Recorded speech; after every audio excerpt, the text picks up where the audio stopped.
Buenas tardes a todos. Estamos en un nuevo diálogo online, que ya sabéis que son estas charlas que mantenemos en la CEC, la Asociación Colegial de Escritores de Cataluña, la Asociación Colegial de Escritores de Cataluña, desde desde el famoso confinamiento que empezamos a hacer estas charlas y aquí estamos en una más. Por si hay algún despistado, la CEC es una asociación que defiende los derechos morales y patrimoniales de los escritores nacidos o residentes en Cataluña, independientemente de la lengua a la que se expresen. Y estos diálogos, aunque están organizados por nosotros, están patrocinados por FEDRO. Y hoy aprovechamos para saludar, porque hoy tenemos con nosotros a Amparo y a José Montejano. ¿Qué tal? ¿Cómo estamos?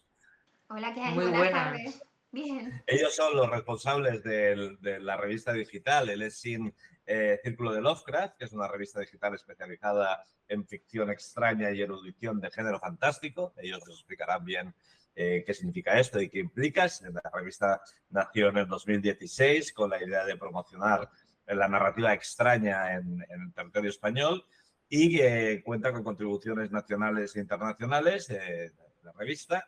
Y a través de, bueno, y aparte de sus números normales, hace unos números monográficos sobre grandes autores dentro del género de terror o del género especulativo, el género extraño, los 1000 nombres que tiene lo que es un poco el género de terror, ciencia ficción, este tipo de cosas, digamos.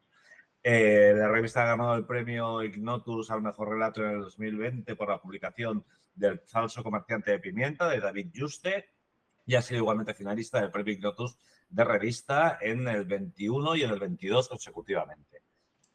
Tenemos a nuestra derecha a Amparo Montejano, que es escritora y poeta española. Ha publicado en medios culturales como la revista El Magazine o el podcast Noviembre Nocturno. En el 2016, como os he dicho, cofundó la revista Círculo de Lovecraft y en el 18 quedó finalista del premio Ripley de Triskel.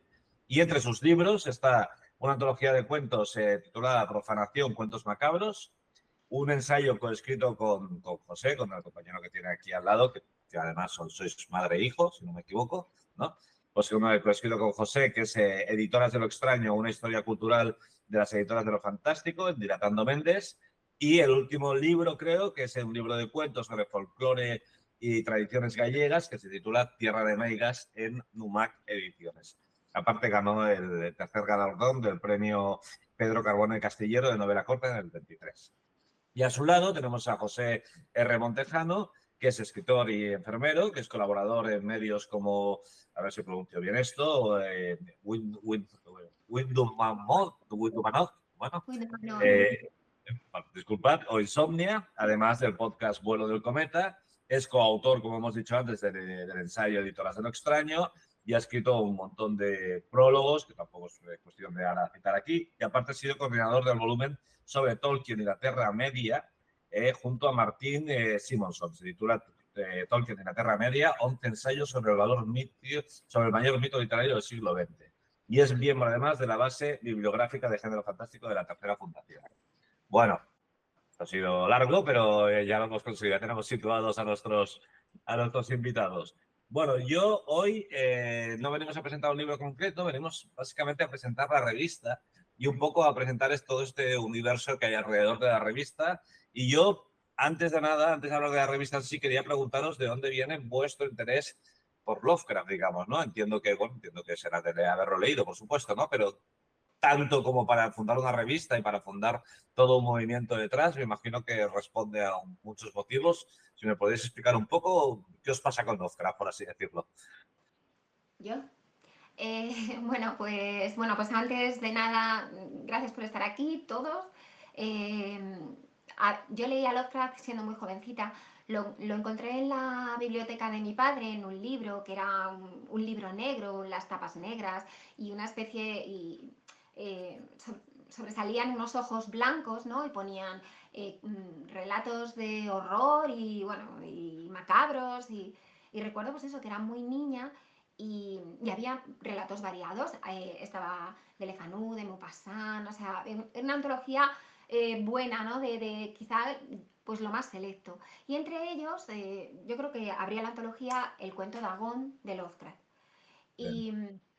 Y la verdad es que, claro, siendo tan niña era imposible, o sea, no entendí nada, o sea, pero fue una especie boom, de choque, de decir, ostras, increíble, ¿no? Cuando empieza a hacer las descripciones pues, de las estrellas, del marinero que está perdido en mitad de las aguas. O sea, no sé, fue un encuentro, fue esa especie de encuentro con lo más preternatural totalmente, o sea, y un tipo de terror muy extraño, o sea, era algo, un fantástico muy extraño, muy... Y siempre te queda ahí ese remanente, que luego lo vas buscando en otros autores de terror, como Poe, lo vas buscando, por ejemplo, yo que sé, Maupassant, lo vas buscando a lo largo de las lecturas que vas teniendo durante el resto de tu vida.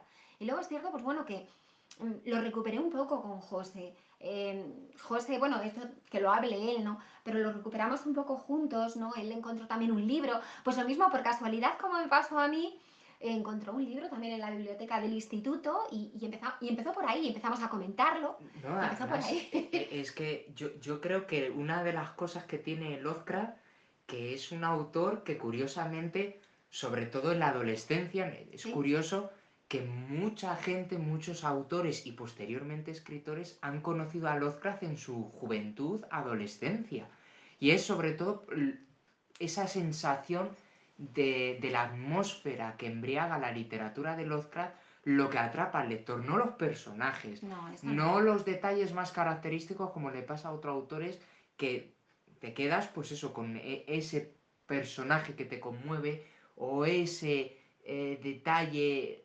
No, no, no, al final es el ambiente, la atmósfera, lo que impregna, Y en además, especial toda la obra de y Lovecraft. además lo que comenta José, en momentos tan difíciles en la vida de una persona, en esos momentos en los que te lo planteas absolutamente todo, la adolescencia es un momento donde se tambalean todos tus principios, todo lo que esa balsa en la que tú vivías, ¿no? Esa tranquilidad, pues realmente se tambalea, ¿no? Es necesario, es un tránsito necesario, pero Lovecraft realmente es eso también igualmente en su literatura, es el Claro, gran contradictorio, es el no, gran hombre de... Lovecraft lo que establece es sobre todo ese punto de inflexión que ya estaba poco a poco Mm, surgiendo en Estados Unidos, que estaba avanzando la literatura, el gótico, que estaba un poco cultivando Edgar Allan Poe y ujú. otra serie de autores.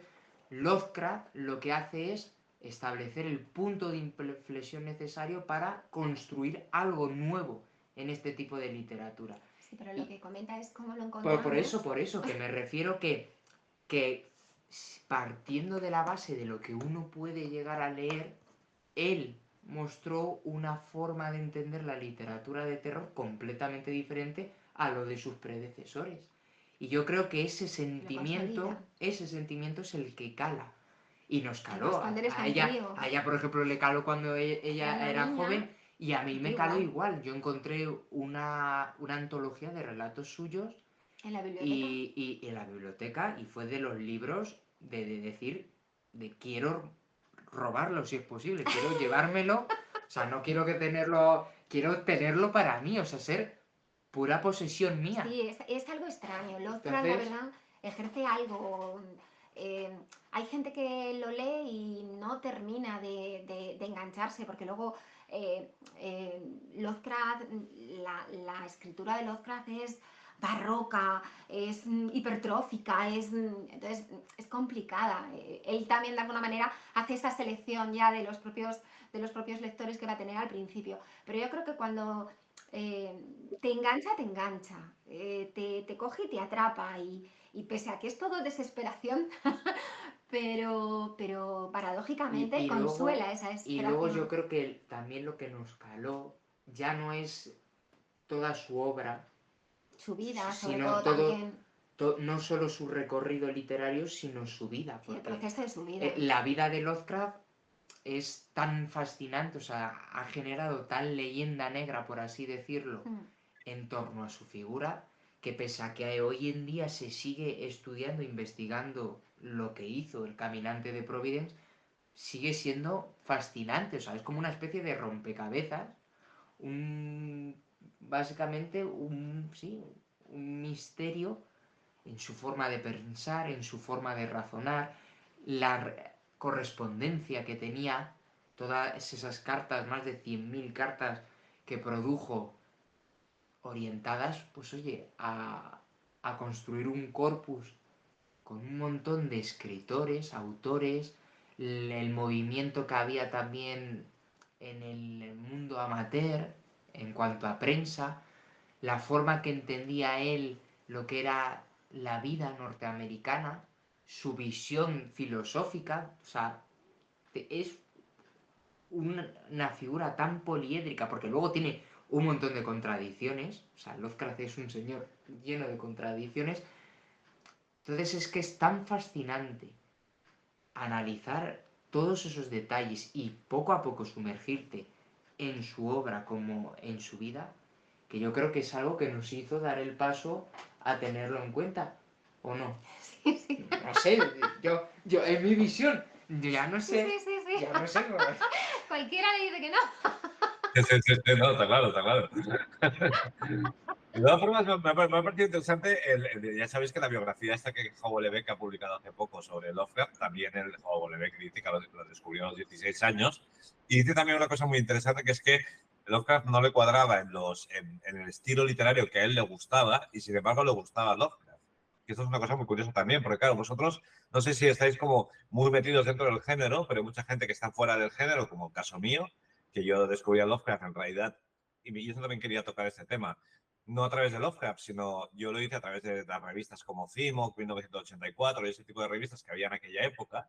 Y me imagino que también habrá mucha gente que conozca a Lovecraft por caminos que no sean leer a Lovecraft. Y vosotros, en parte, con vuestra revista y todos vuestros movimientos, estaréis también provocando esto. Habrá mucha gente que le pueda gustar el terror, pero que no conozca a Lovecraft y lo conozca a través vuestro. Bueno, no lo sé, hay como muchas vías. ¿Por qué vías detectáis ahora mismo que está llegando la gente a Lovecraft? A ver, el cine, actualmente lo que es el cine, todo lo que son las películas estas de ciencia ficción, por ejemplo, no podría entenderse Alien, no podría entenderse Prometheus, la cosa, o sea, todas estas, pues esto, todo lo que es la filmografía es una vía, evidentemente, de horror cósmico. Pero Eso. sobre Y los todo Lovecraft, videojuegos, la llamada yo, de Cthulhu, el juego de rol, cuando surgió sí, la editorial, la Chaosium, que en los sacó, 80, sacó un juego de rol que se llama como tal La la llamada llamada de de Tulu, Cthulhu. ¿Vale? y de esa forma se promulgó bastante lo que es la obra de Lovecraft, que es lo que tú dices. Lovecraft se ha convertido en un elemento cultural hasta el punto de que mucha gente conoce las criaturas, el imaginario colectivo que tenía Lovecraft sin leer a Lovecraft, como decía Amparo. En el cine es que vemos muchos detalles, todo el tema de los tentáculos, las criaturas con esas deformidades, con esas... O sea, que tienen todas las mucho criaturas componente venidas del abismal. espacio, todas las criaturas venidas del espacio, todo eso, todas las series estas que sacan Netflix, inclusive de estos virus que vienen y que van a destrozar a la raza humana, que son virus que mutan, todo eso forma parte de ese miedo, en definitiva, el miedo existencialista, ¿no? Hay algo, o sea, no somos nada. En definitiva, Lovecraft, yo creo que el mensaje de Lovecraft es os habéis creído o nos hemos creído la raza humana que somos importantes, que somos la leche, ¿no? Y que todo el universo gira alrededor de nosotros y no somos nada, somos una motita de minúscula. Si desaparecemos, no pasa absolutamente nada. El sol va a seguir saliendo, el universo va a estar ahí, las estrellas van a seguir brillando. Es más, casi que le vamos a hacer un favor a la naturaleza. Es muy Schopenhauer, muy, sí, pero en definitiva, esa es la visión de Lovecraft. Que, ¿Qué es lo que comentaba Lovecraft? O sea, ¿qué es lo que comentaba José, no Lovecraft? Que ya había autores que empezaron a ahondar en todo esto, pero él en definitiva lo consolidó. Machen ya se mete en estos textos, Blackwood, por ejemplo, Los sauces de Blackwood, para mí es un relato de terror increíble y realmente es la propia naturaleza. Y además, Perdón, es la propia naturaleza la que en definitiva está atacando, en definitiva, lo que es al hombre. Y además yo creo que lo curioso de Lovecraft es que pasó de ser un autor que podía perderse, porque cuando él falleció fueron dos compañeros suyos, Donald Wandrei y August Derleth, los cuales, digamos que establecieron el objetivo de difundir su obra literaria a través de la publicación de sus historias. Y vamos, Está claro que la recepción que recibieron por parte de las editoriales fue ninguna. o sea, empezaron a rechazar su narrativa porque veían que no era viable o no era lo que los parámetros en ese momento, en el sector editorial, era lo que se quería. Entonces, claro, hemos pasado de ese punto en el que directamente se iba a olvidar, porque además recordemos que Lovecraft publicaba principalmente pues, en prensa amateur, en revistas pool, o sea, publicaba en medios pues, de muy baja calidad en comparación con grandes literatos que había en ese momento en Estados Unidos. Y pasamos de eso a, como decíamos, por ejemplo, de que es que vas a ver una película mismamente de Guillermo del Toro y ves la influencia. Ves ahora mismo alguna de las producciones de Alex de la Iglesia y ves su influencia. Ves a John Carpenter, ves su influencia. Vamos a reconocer que cuando luego ya empiezas a meterte a estudiar un poquito más así, más profundamente en cosas de Lovecraft, empiezas a ver la influencia de Lovecraft prácticamente en todo. O sea, luego ya te conviertes casi en una, no sé, esa y dices, por Dios, ya estoy viendo yo a Lovecraft absolutamente en todo, ¿no? Pero sí es cierto. Ya lo digo, sobre todo porque la literatura de Lovecraft es tan extraña en su momento como lo era él. Entonces, bueno, pues digamos que la prensa seria, la literatura seria, no lo quería. Y él primero nunca se tuvo por escritor, él siempre decía que era poeta, eso para empezar. O sea, hay muchos literatos que consideran que si no eres poeta no puedes sumergirte de lleno en lo que es en la literatura, ¿no? Porque quizás no la sientes como deberías de sentirla, y la poesía es expresión, es sentimiento. Pero bueno, eso por un lado. Y luego, él siempre pensó que lo mismo que publicaba en revistillas pool, que en definitiva es un tipo de material efímero, mal material, ¿no? Nadie quería, nadie lo tomaba lo que es en serio. Su literatura es lo que yo he comentado antes, su manera de escribir es abarrocada, es complicada. Lo que habla o de lo que habla, hay que pensar en su momento. Estamos hablando de años 20, del siglo pasado, o sea, es que entonces, que fue realmente cuando hizo lo que son sus buenos, sus grandes textos, ¿no? Como podría decirse, ¿no? Pero todo era como muy... Luego había cosas, por ejemplo, que estaba muy de moda hablar de sexo en aquel momento. Es cierto bueno, que la revolución sexual se produjo más o menos en los años 60, pero de aquella ya era como que, bueno, había pasado lo que es la Primera Gran Guerra y, bueno, pues había como una especie de cierto relax, ¿no? De las costumbres, inclusive. Entonces, estaba de moda que al escribir siempre se hablara pues de cuestiones sexuales, para Lovecraft, por ejemplo, era algo que no iba con él. Él buscaba lo que es, buscaba, aparte de horrorizarte, indudablemente, buscaba, yo creo que la esencia, lo sublime, ¿no? Que te sublimaras leyendo lo que es su obra y te sublimaras a partir del miedo. Por eso es tan complicado Lovecraft y luego su vida pues también nos enganchó. Es un poco esa idea de escritor frustrado, no soy nada, no voy a llegar a ser nada pese a lo que escribía, y pensaba realmente que su obra iba a morir con él. Y bueno, pues es lo que dice José, gracias a Derlet, gracias a Gandrey, pues consiguieron que conocieran los textos. Y en parte, gracias a vosotros ahora, digamos, ¿no? Porque de toda esta pasión, vosotros creáis una revista. ¿En qué momento, digamos, decidís que hace falta un medio de comunicación, digamos, que aglutine, pues bueno, al género o a los herederos de Lovecraft, por así llamarlo? O sea, ¿considerabais que había una falta, digamos, de atención a este género? O sea, ¿por qué crear una revista? ¿Cuál es el objetivo del Círculo de Lovecraft? Pues básicamente, por ejemplo, es lo que decimos, la figura de Lovecraft se ha ido difundiendo a lo largo, sobre todo en los años 90, la década de los 90, se distribuye bastante. Y en España, por ejemplo, hubo antes una revista que se llamaba Los Diletantes de Lovecraft, que lo que hacían era traer o extrapolar pues, cartas, relatos, piezas ensayísticas, que lo que hacían era analizar la figura de Howard Phillips Lovecraft, pero también de sus discípulos, por así decirlo, de todos esos autores que dejaron algo de legado. Esa revista, al final, pues con la entrada del siglo XXI, se cerró o disminuyó su actividad. Una Y revista de entonces, papel, claro. Hablamos de una claro, revista de papel. era tipo folletín, era tipo folletín. Una obra, pues eso, de prensa amateur, pero sí se sacaba en papel.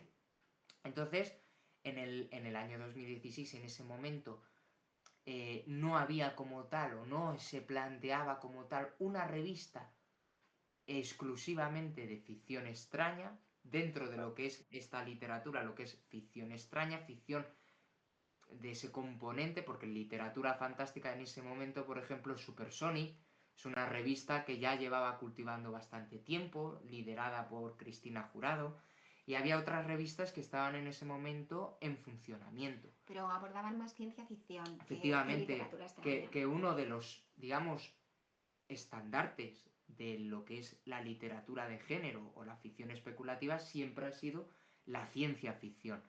Entonces surge la necesidad, o nos surge por lo menos a nosotros la necesidad de volver a focalizarnos en esos autores clásicos, pero siempre con una visión contemporánea, mirando al futuro. Entonces planteamos de crear una revista digital, una plataforma digital, teniendo presente no solo la figura de Lovecraft, sino también ese concepto o término que se ha ido poco a poco distribuyendo, que es el del llamado círculo de Lovecraft, que era no solo él, sino todo ese compendio de autores que escribían, digamos, con una misma visión o pensamiento que al final derivó en un movimiento literario, un Claro, tipo de literatura concreta. hablamos de Robert Watt, de Robert Bloch, de August Derlau, de Robert E. Howard, que a mí lo de Howard me sorprendió mucho, porque sabía que el de Conan, digamos, también venía de esta cuerda. Y hablamos de toda esta gente que de alguna forma se relacionaban entre ellos a través de estas revistas web, ¿no? De revistas pulp, ¿no? Digamos. Y vosotros queréis hacer un poco lo mismo. Se escribían cartas. Lovecraft, por ejemplo, fue un gran escritor de cartas y, bueno, a medida que te metes en su obra también hay cosas muy apasionantes. Él murió de un cáncer intestinal, etc. Pero es que mucha culpa de que muriera, por ejemplo, de un cáncer intestinal se debía a la mala alimentación que tenía. Es cierto que él vivió toda su vida en una pobreza muy digna, pero siempre tuvo problemas económicos, en fin, bueno. Pero por abreviar, él prefería no comer, que es a lo que voy, no es que me haya ido, él Sí, sí. prefería no comer, pero él siempre tenía que contestar las cartas. Entonces el dinero se lo gastaba en papel, se lo gastaba en sobres y se lo gastaba en sellos. Porque con esa idea suya de caballero del siglo XVIII, que se sentía más, ¿no? Por el tipo de ideología que tenía y de pensamiento que tenía, él consideraba que un buen caballero jamás podía dejar de contestar una misiva. Entonces, José ha comentado que 100.000 son muchas más cartas que se están tratando ahora de recuperar. Muchas, Ahora Aurora Dorada ha sacado, por ejemplo, las cartas, o parte de las cartas entre Derlec no y todas. entre Derlec y Lovecraft, porque él hizo más de 300, 400.000 misivas. Mucha gente, los papistas de Lovecraft, también como siempre, no llueve a gusto de todo el mundo, también lo critican, al pobre hombre siempre se le critica, ¿no? Pero también lo critican porque dicen, si se hubiera dedicado a cultivar más la literatura que a estar contestando cartas, pues fíjate lo que tendríamos de Lovecraft. Pero bueno, esto es una anécdota, pero bueno, una curiosidad. Pero hay que decir que fue un gran escritor de cartas y ellos se comunicaban por cartas y se comunicaban también a través de las revistas. Las revistas pulp de aquella época, como por ejemplo Weird Tales, tenían una columna, digamos, no, un espacio, ¿no?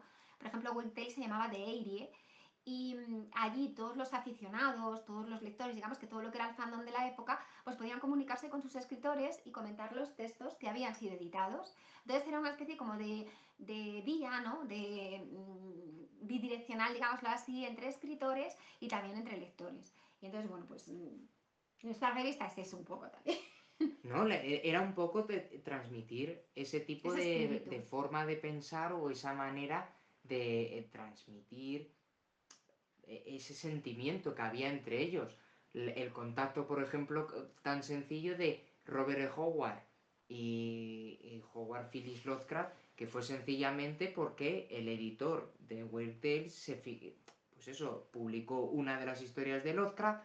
Howard se fijó en un detalle concreto que había en una de esas historias y, oye, se puso en contacto con el editor y dijo, mira, esto me parece que no es así o está mal establecido por el autor. Y directamente el editor dijo, mira, no me lo cuentes a mí, ponte en contacto con él y fuera, y lo habláis entre los dos y ya está. Y era una forma, pues eso, de entablar comunicación, contacto y sobre todo crear puentes, porque es fascinante crear puentes entre autores y ver cómo pueden surgir, pues, grandes lazos y grandes vínculos entre ellos. Porque Lovecraft no solo, por ejemplo, con lo que es Derleth o Donald Wandrei, sino también, por ejemplo, con autores como el poeta Stone Smith o incluso Hotman Price. O sea, si alguien no ha entrado nunca a la revista, ¿qué hay dentro de la revista? ¿Vale? Vale, a ver, bueno, entonces vosotros vais a estar compilando gente, digamos, a través de vuestra revista, uniendo a la gente, pero la revista propiamente, ¿qué tiene? O sea, si yo ahora mismo soy un aficionado a la literatura extraña, que me encanta este término de literatura extraña, porque siempre es como género de terror, género de ciencia ficción, género tal, pero el género extraño es como, es una expresión, bueno, fantástica. Pero digamos, si yo hago literatura de esta extraña, ahora mismo, ¿qué me ofrece la revista? ¿Por qué puedo tener interés en el círculo de Lovecraft? ¿De qué va la revista?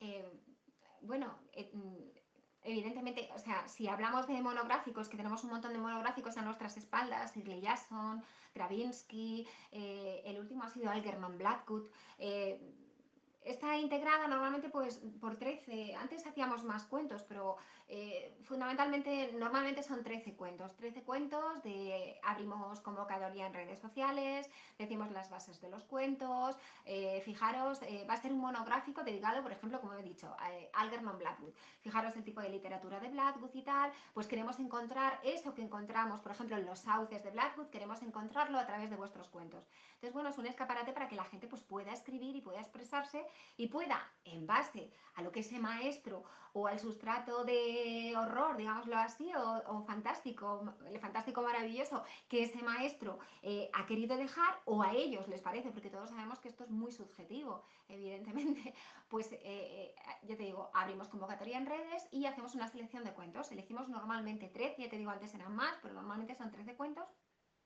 en donde, bueno, pues tratamos de ser lo más objetivos posibles y, bueno, pues hacer un homenaje, en definitiva, a la literatura de ese escritor o escritora.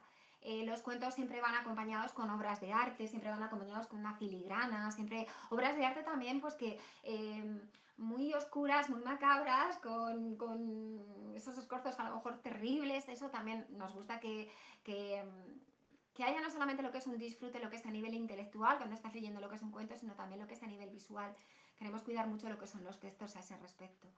Y luego también pues artículos que tratan determinados temas o de la vida de ese escritor o sí, o de cómo esos sucesos de su vida influyeron en la literatura o directamente aspectos de su propia literatura, como por ejemplo en Ligotti también lo hicimos, o lo hicimos en Gravinsky. Entonces, bueno, un poco es eso, con mucho mimo, muy cuidado.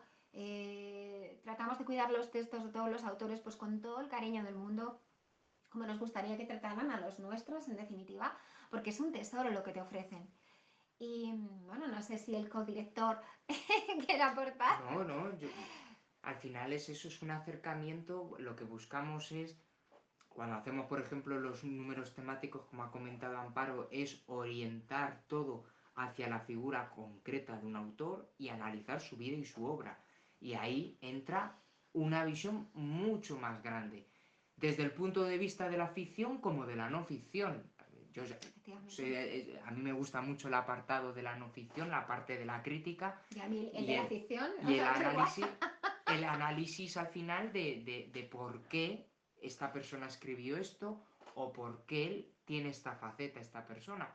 Entonces, es un mezclar y combinar. Al final, también es la mecánica que muchas de estas revistas, por ejemplo, y siguen haciendo, porque en el medio anglosajón es una mecánica bastante utilizada. Por ejemplo, actualmente, una de las de las revistas más comercializada, por así decirlo, en Estados Unidos, que se llama Clash War.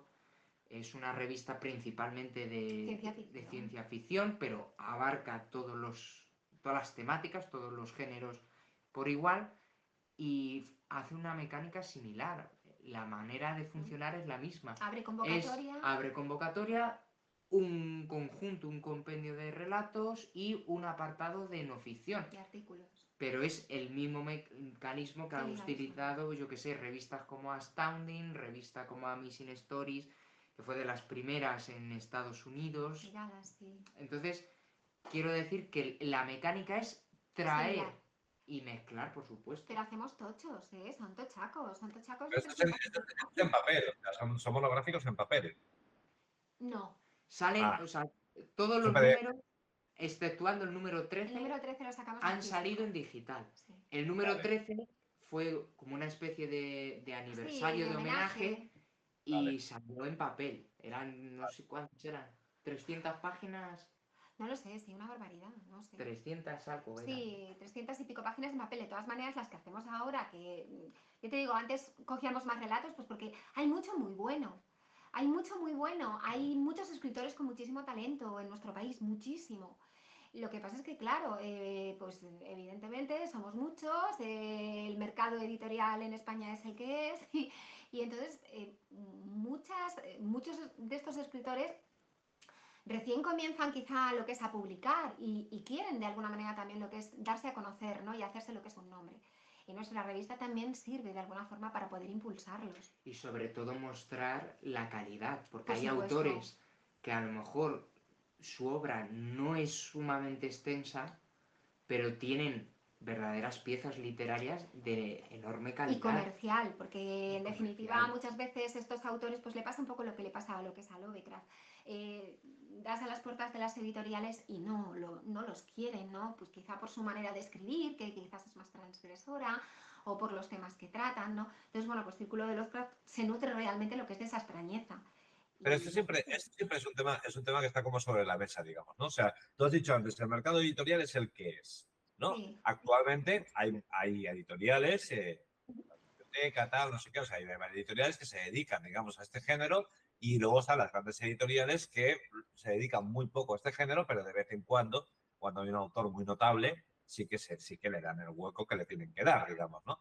Entonces, actualmente yo entiendo que dentro de vuestro mundillo habrá autores muy buenos y luego también habrá una mayoría que no son buenos, que es lo que ocurre en la vida en general, digamos, y tal. Pero ¿hasta qué punto creéis que el género en sí todavía sigue siendo un problema para el mundo editorial? O sea, ¿el mundo editorial realmente creéis que tiene las puertas cerradas a este universo, cuando en realidad estamos viendo el Festival 42 en Barcelona, el Día del Tentáculo, que de luego hablaremos de él? O sea, estamos viendo que en realidad hay como movimientos externos que dan la sensación de que sí que hay, que el capitalismo, por así decirlo, se está fijando en el género y que puede tener una salida correcta, ¿o no? ¿O consideráis que todavía está todo cerrado?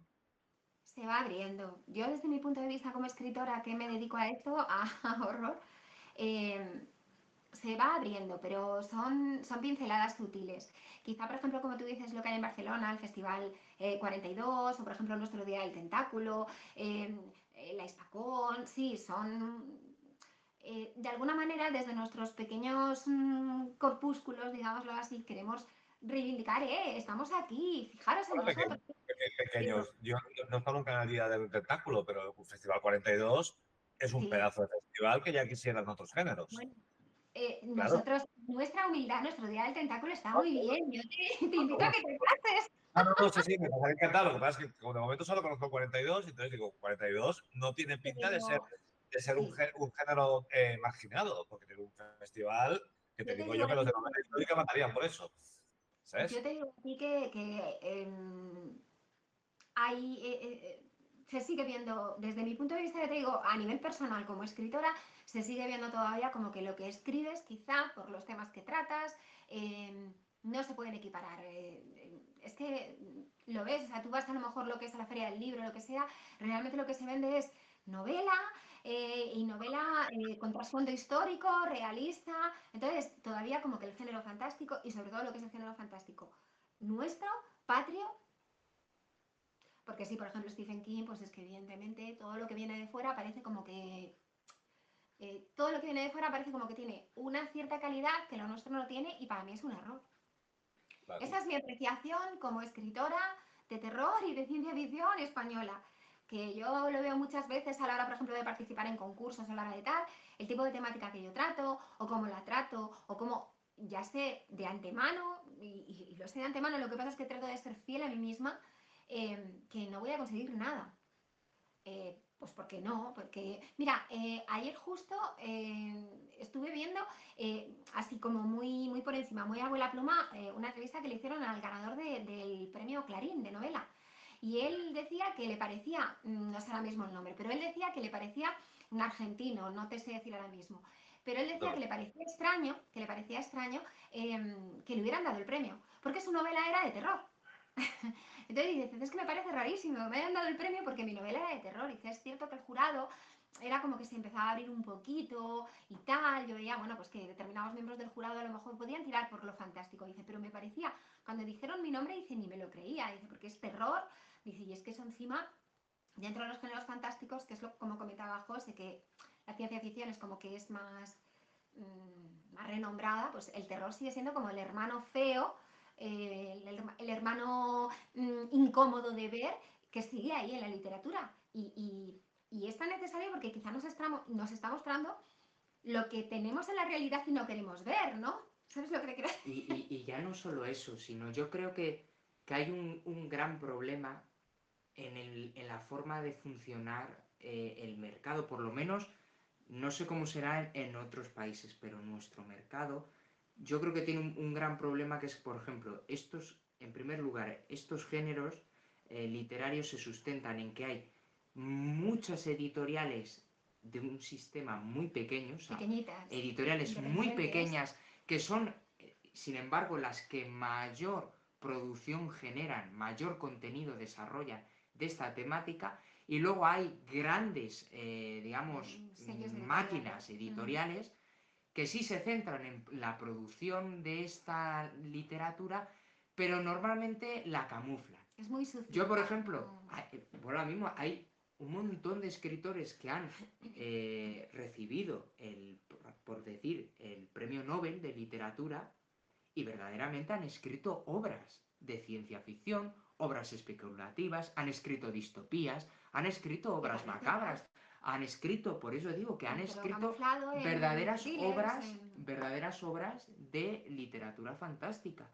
Pero, ¿por qué, por ejemplo, a mí me pasa? Vas a una librería, lo que sea, en muchas librerías, yo qué sé, tienes 1984 de George Orwell o Un mundo feliz de Aldous Huxley, los tienes separados en literatura y luego tienes el apartado de ciencia ficción en otro estante.